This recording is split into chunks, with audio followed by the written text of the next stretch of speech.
Here's a piece of advice. Please do not embark on a dating relationship with someone whose love language you do not understand.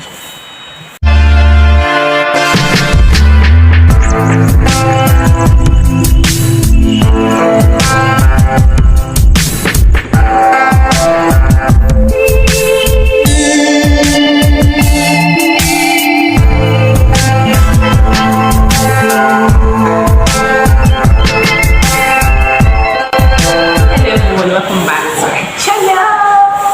Yeah, let's just give it this and actually, if this is your first time you've seen my face, that only shows one thing, that you were new, so it's my family. Welcome to our week and accommodating family. Please do not forget to subscribe and give a thumbs up to this video. And if you're a returning subscriber, you guys already know that I love you so much. Thank you for always coming back to watch my videos. I cannot take this for granted anyway. Thank you guys, and I celebrate you greatly. Thank you so much. In today's episode, I am going to be talking about communication at all levels, and it's going to be in three phases. So the first thing we're going to be talking about is why should you communicate? Yes, why should you communicate? That's the first thing I'm going to be. The second one is how often should you communicate? The third one is how much is too much. How much is too much? Can communication ever be too much? You guys will answer that at the end of this discussion. Okay, now to answer the first question, which is why should you communicate? Now, if you ask me, I'll say that we should communicate because lack of communication creates room for assumption. Yes, if you really want to know, come and ask me. From experience, I'm telling you guys, lack of communication gives room for assumption. You tend to assume things, begin to think of what is not and things like that.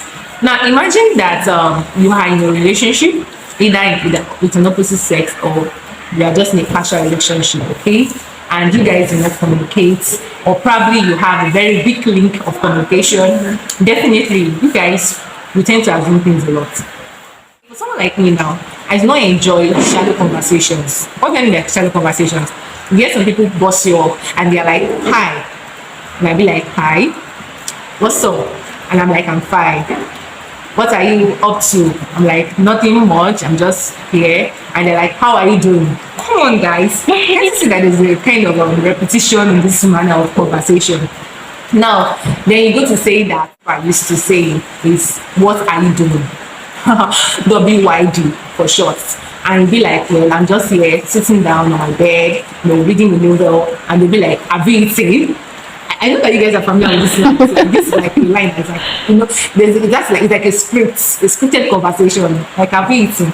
And after I've eaten, the next thing like, okay, so I was just checking up on you, and that's the end. And in the person's mind, the person feels that he or she has already, communicated. After I talked to you today, I've sent you a message, I think that's enough. You realize that sometimes conversations on phones do not actually portray what the person is going through, except if you are very painstaking and you take your time to actually press further. Now imagine that the partner or the person you are communicating with is going through a very hard time and you are not physically with each other, right? You are just conversing on phone, either through chats. How would you know what that person is facing at that point? How would you know the kind of situation the person is at that moment in time? Because definitely most people will not talk on time. They will not speak out on time. You hear people saying that I'm fine, and in the real sense they're not fine. It's fine. And for most ladies, I don't know, I'm not trying to castigate any female person here, but I think this is common with many ladies most of all, because some ladies actually have a masculine heart. Okay, so to come out and say things like, okay, you're being asked, Kenny, how are you? I'm fine. On chat, right? I'm fine. Okay, what's up now? How was your day? Not bad. Did you go out today? I did. This kind of answers. Now, if you're not a very kind of sensitive person, you most likely think that after she's responding, it doesn't really matter our manner of response. But if you're a kind of person that understands the logic behind communication, you will know that communication goes beyond just sometimes when you hear people give that kind of response, I think you should question that person. In the sense that we can ask questions like, are you sure you're fine? Because I noticed that you are just dropping the one-word answers. That's what they call it, one-word answers. So you need to ask questions. So if you're not so observant, right, you just feel that you just want to communicate, that kind of thing. It will not help. the other party. It's not help you guys. Okay, you need to know how the person is faring. You need to know their fears, what they went through, how did your day go, and things like that. Okay, now that leads me to the second point. How often should we communicate? Like whether you're in a dating relationship or you're in just in a casual relationship, how often should you communicate? Now, some people feel that it has to be often, like every day. Now, every day in the sense that morning, afternoon, evening period, night time, bedtime, and they don't feel very uncomfortable when you bust them up too much or consistently. They feel that why should we talk every day? Why can't we just talk twice a week? I'm fine with that. Oh, I don't like someone calling me part time. Why some people prefer that you give me like 10 missed calls so I will know that you really want to talk to me. That they are being sent SMS in the morning as breakfast, in the afternoon as lunch, in the evening as dinner. So for people like me now, yes, that's exactly the things that I like. Like I love to be communicated with consistently. I'm that kind of person. Now, the important thing you should note is that understanding is what makes a relationship. So you need to understand how often your partner requires communication, how often you want it, or how often she wants it. Now, if you're a kind of person that loves calls a lot, okay, it will do you a lot of good to communicate with your partner and make your partner understand that this is how often you like to be communicated. Receive his calls the first thing before you wake up in the morning.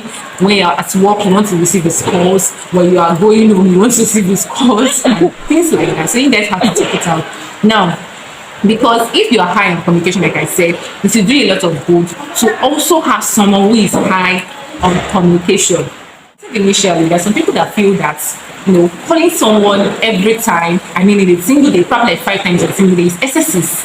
They say excesses. That's the way some people feel it is. Note that in every relationship, there is no one size fits all. Now, it's not a situation of, okay, this is how it's supposed to be. Like, we are supposed to be communicating 6 times in a day. That's the rule. That's the rule of communication, wherever. No, you just be an SMS that you have to send. Okay.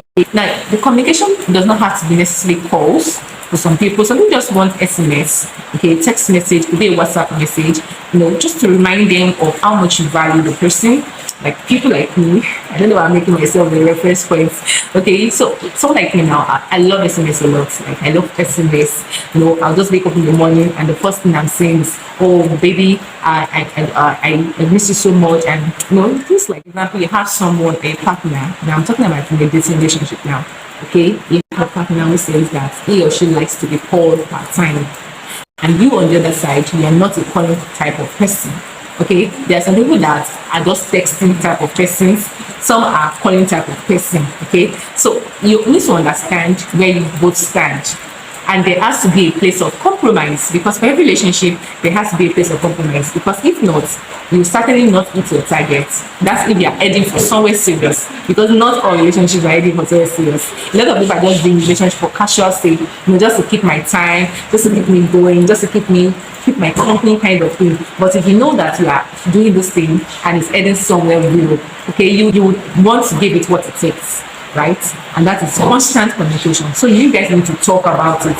So you should also ensure that you make use of the magic words. Okay, 3 magic words, although there are more than 3, right? But for this particular discussion, the 3 magic words are essential. One is I love you. Guys, I love you. I know a lot of people have bastardized that word. Like they just say I love you at every chance.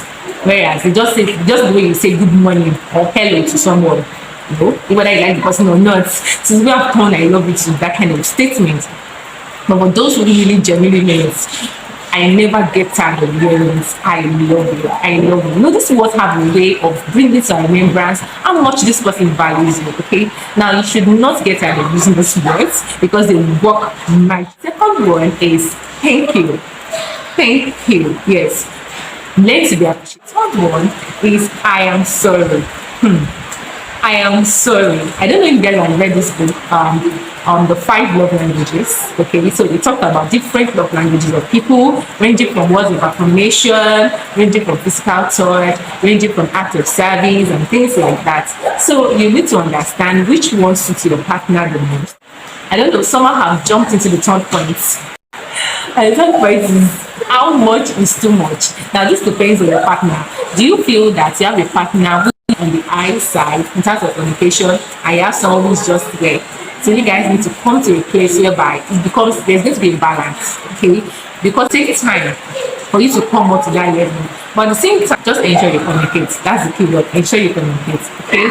So I think I've said enough now. Guys, I would like to know your thoughts about this discussion of mine. What do you have to say about this? Do you feel that I've stressed this enough? Or do you feel that there's still something that I need to find that I probably do not have out of me? And on these 3 points again, which are why should we communicate? And secondly, how often should we communicate? And how much is too much? Thank you guys for watching this extent. I do not take it for granted. I appreciate it so much. Please drop your comments. I'm telling you guys, I need to hear from you. I want you guys to engage these videos, engage my videos, engage my videos, engage my videos. A lot of people come to my inbox and tell me about my videos. Fine, I appreciate it, but I want you to drop it right here. Drop it right here. Let others benefit from that ocean of thoughts. Okay? Please do well to subscribe if you have not. Okay? Do well to subscribe. Trust me, this is a very good channel you need to subscribe to. Free adverts. I was not going to say that. Alright, that was just a joke, but please do ensure that you subscribe to my videos, give a thumbs up, and please do not forget to turn on your notification bell so that you get to be informed whenever I post new videos. Thank you so much and God bless you. Till I see you next time. Bye.